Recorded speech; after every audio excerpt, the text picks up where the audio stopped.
नमो नमः विद्यार्थियों, एक बार पुनः आप सभी का हार्दिक स्वागत। कैसे हैं आप सब? मुझे आशा है कि आप सभी पूर्ण स्वस्थ होंगे और अध्ययन भी काफ़ी अच्छी तरह से चल रहा होगा आप सभी का। देखिए, आज हम बात करने वाले हैं जिस बिंदु पर, वो है रामसर साइट्स, राजस्थान के रामसर साइट्स।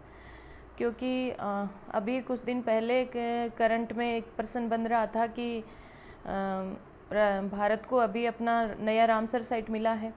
तो जो भी प्रश्न करंट में बना रहता है, जिसकी चर्चा रहती है, वो ही प्रश्न गहराई से फिर परीक्षा में पूछ लिया जाता है। क्योंकि पूरा का पूरा जीके जैसे हम रटते हैं वैसे नहीं पूछा जाता। जो चीज़ें करंट में बनी रहती हैं, न्यूज़पेपर का हिस्सा रहती हैं, वहीं से प्रश्न बनते हैं।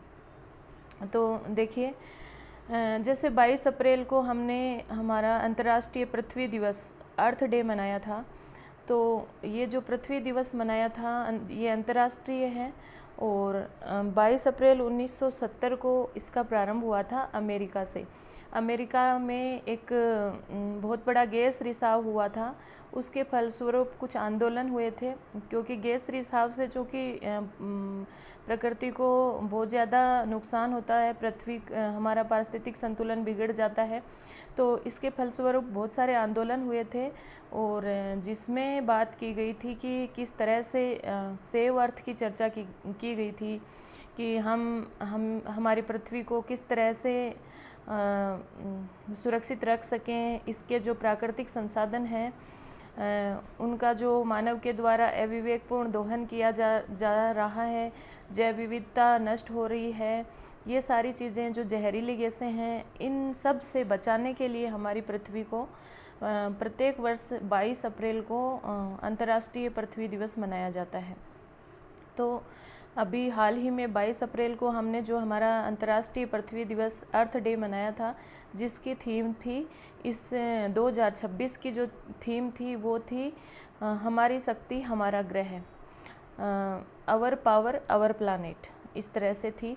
तो इस पृथ्वी से, हमारी पृथ्वी को बचाने से, जैव विविधता से, इन सभी चीज़ों से, पर्यावरण से संबंधित ही रामसर साइट वाला विषय है।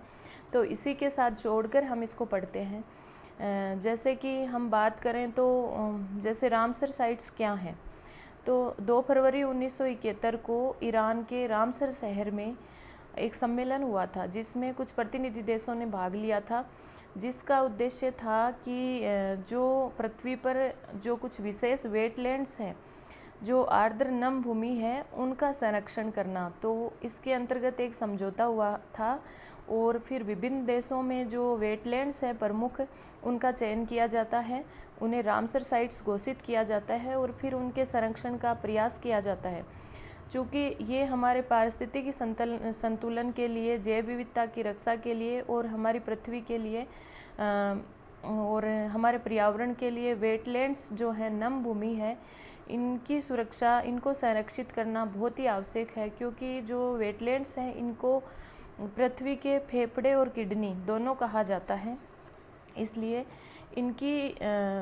इनके संरक्षण के लिए ये सम्मेलन हुआ था, और इसमें समझौते हुए थे। तो ये जो देश इकट्ठा हुए थे, जो इसमें शामिल देश थे, इन सब ने इस तरह से वेटलैंड्स का चयन करने, और फिर उनकी किस तरह से उनके संरक्षण के प्रयास किए जाएं, उन सब पर बात की थी। तो इस तरह से ये जो हमारा सम्मेलन हुआ था, ये जो प्रतिनिधि देश थे, इसमें जो हमारा भारत जो शामिल हुआ था, चूँकि ये 2 फरवरी 1971 को ये सम्मेलन हुआ था, इसलिए इसी की एक याद के रूप में 2 फरवरी को हर वर्ष हम विश्व वेटलैंड दिवस भी मनाते हैं, नम भूमि दिवस भी मनाते हैं। हर वर्ष 2 फरवरी को ये मनाया जाता है। तो हम अगर हमारे भारत की बात करते हैं, तो भारत इन प्रतिनिधि देशों के रामसर सम्मेलन का जो प्रतिनिधि देशों का समूह था, उसमें 1982 में शामिल हुआ था। भारत इन देशों के एक सदस्य देश के रूप में भारत ने इसे ज्वाइन किया था 1982 को। और हमारे देश के जो वेटलैंड्स हैं, जो रामसर साइट्स हैं, उनकी बात करें तो हमें हमारा पहला भारत को जो अपना पहला वेटलैंड मिला था, पहला रामसर साइट मिला जो घोषित हुआ था, वो है चिल्का झील उड़ीसा। सबसे पहले 1981 में चिल्का झील उड़ीसा को रामसर साइट के रूप में घोषित किया था। और उसके बाद में दूसरे नंबर पर हमारे राजस्थान के केवलादेव पक्षी अभयारण्य, जो कि भरतपुर में अवस्थित है। और हम सभी जानते हैं कि साइबेरियन जो सारस हैं, उनकी शरण स्थली इसको माना जाता है। ये एक पक्षी अभयारण्य है जिसको भारत का दूसरा रामसर साइट घोषित किया गया था। तो ये दोनों रामसर स्थल घोषित तो 1981 में ही हुए थे, लेकिन पहला जो था वो चिल्का झील उड़ीसा था, और दूसरा जो रामसर साइट भारत का जो घोषित हुआ था वो था अपना केवलादेव पक्षी अभयारण्य। तो जैसे हम बात करें तो भारत में जो सबसे ज़्यादा वेटलैंड्स रामसर साइट्स घोषित हो चुके हैं वो आता है उत्तर प्रदेश, तमिलनाडु। अभी तक तमिलनाडु के 20 रामसर साइट्स घोषित हो चुके हैं स्थल, और दूसरे स्थान पर आता है यूपी, उत्तर प्रदेश। और यही प्रश्न अभी अभी करंट में बना रहा था कि जो मतलब पहले भारत में 98 रामसर साइट थे, रामसर स्थल थे, और अभी जो है ना 99वां रामसर स्थल घोषित हो चुका है, जो कि है शेखा झील, अलीगढ़, यूपी। शेखा झील जो कि एक बर्ड सेंचुरी है, पक्षी अभयारण्य भी है, जो कि भारत के 99वें रामसर साइट के रूप में घोषित हो चुका है, और ये यूपी में है। तो इस तरह से दूसरे स्थान पर यूपी है और प्रथम स्थान पर तमिलनाडु है। तो अभी अभी जो रामसर साइट मिला है वो किसको मिला है? यूपी को मिला है, उत्तर प्रदेश को मिला है। और भारत में अब कुल मिलाकर 99 रामसर साइट्स, रामसर स्थल हो चुके हैं। वैसे हमारा देश रामसर साइट की दृष्टि से एशिया में प्रथम स्थान रखता है और विश्व में तीसरा स्थान रखता है। तो इस तरह से भारत की बात आ जाती है कि भारत में अभी 99 रामसर साइट्स घोषित हो चुके हैं, और सबसे ज़्यादा रामसर साइट्स तमिलनाडु में है, दूसरे स्थान पर यूपी है, उत्तर प्रदेश है। इसके अलावा जो पहला रामसर साइट है वो चिल्का झील उड़ीसा है, और जो दूसरा है वो राजस्थान का केवलादेव पक्षी अभयारण्य है। अब इसी रामसर साइट्स वाले महत्वपूर्ण जो तथ्य होते हैं उसमें हम अगर राजस्थान से जोड़ के देखते हैं तो राजस्थान में अब तक कुल 5 रामसर साइट्स घोषित हो चुके हैं।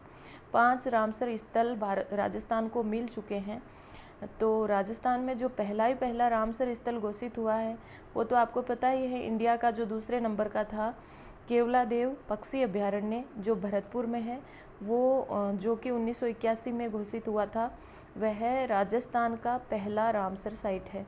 ठीक है, तो इस तरह से राजस्थान को अपना पहला रामसर साइट जो मिला था, रामसर स्थल जो मिला था, वो मिला था 1981 में। चिल्का झील के साथ ही ये घोषित हुआ था, लेकिन चिल्का झील को पहला स्थान मिला, इसको दूसरा नंबर। तो केवलादेव हमारे राजस्थान का पहला घोषित रामसर स्थल है, जो कि साइबेरियन क्रेन के लिए मुख्य रूप से प्रसिद्ध है। पक्षी अभयारण्य जो केवलादेव भरतपुर में है, जो 1981 में घोषित हो चुका। दूसरे स्थान पर हमारा जो सांबर झील है, सांबर झील को दूसरा रामसर साइट के रूप में घोषित किया गया। आप सभी जानते हैं कि सांबर झील है वो जयपुर में स्थित है। हमारी सबसे बड़ी खारे पानी की झील है राजस्थान की, और भारत की सबसे बड़ी खारे पानी की झील चिल्का झील जो उड़ीसा में है। तो सांबर झील हमारी राजस्थान की सबसे बड़ी खारे पानी की झील है, जो फ्लेमिंगो पक्षी के कारण कुछ समय पहले चर्चा में रही है। फ्लेमिंगो एक प्रवासी पक्षी है जिसके लिए सांबर झील चर्चा में बनी रही है। तो सांबर झील 1990 में घोषित हुई, हमारा दूसरा रामसर स्थल रहा है। तीसरा और चौथा रामसर स्थल हमारे साथ साथ घोषित हुए गत वर्ष, जो कि जून 2025 में घोषित हुए हैं। मेनार गांव उदयपुर और खींचन गांव जोधपुर। मेनार गांव उदयपुर जो है वो बर्ड विलेज के नाम से भी प्रसिद्ध है, और यहाँ पे कुछ तालाब वगैरह हैं, ये नम भूमि है, आप सभी जानते हैं। इसी प्रकार जो खींचन गांव जोधपुर है वो भी एक नम भूमि है, और कुरजा पक्षी के लिए, कुरजा पक्षी की शरण स्थली भी इसको कहा जाता है। कुरजा पक्षी के लिए विशेष रूप से प्रसिद्ध है खींचन गांव जोधपुर। तो ये दोनों अपने जून 2025 में घोषित हो चुके हैं रामसर साइट्स। और 5वां जो रामसर साइट हमारा मिला है वो दिसंबर 2025 में, जो सिलीसेड झील अलवर, दिसंबर 2025 में इसको घोषित किया गया था। तो इस तरह राजस्थान में कुल मिलाकर जो रामसर साइट है, रामसर स्थल है, उनकी संख्या 5 हो जाती है। पहला केवलादेव पक्षी अभयारण्य भरतपुर, दूसरा सांबर झील जयपुर, तीसरा और चौथा मेनार गांव उदयपुर और खींचन गांव जोधपुर, और पांचवा जो है वो हमारा है सिलीसेड झील अलवर। इस तरह से ये हमारे, वैसे खींचन गांव है वो अभी जोधपुर में नहीं होकर फलोदी में माना गया है। तो ये खींचन गांव फलोदी में अवस्थित है, क्योंकि फलोदी जो नया ज़िला बना है उसके बाद में। लेकिन जैसे हम हमेशा से पढ़ते आ रहे हैं तो पहले ये जोधपुर में अवस्थित था, अब फलोदी में है। ठीक है, तो ये हमारे 5 रामसर साइट हैं। और चूँकि करंट में ये प्रश्न अभी 2 दिन पहले ही बना था कि भारत को अपना 99वां रामसर साइट मिल चुका है, जो कि शेखा झील अलीगढ़ यूपी के रूप में है, इसलिए ये पूरा का पूरा रामसर साइट वाला चैप्टर है वो करंट में बन जाता है। ठीक है, धन्यवाद, शुभ रात्रि।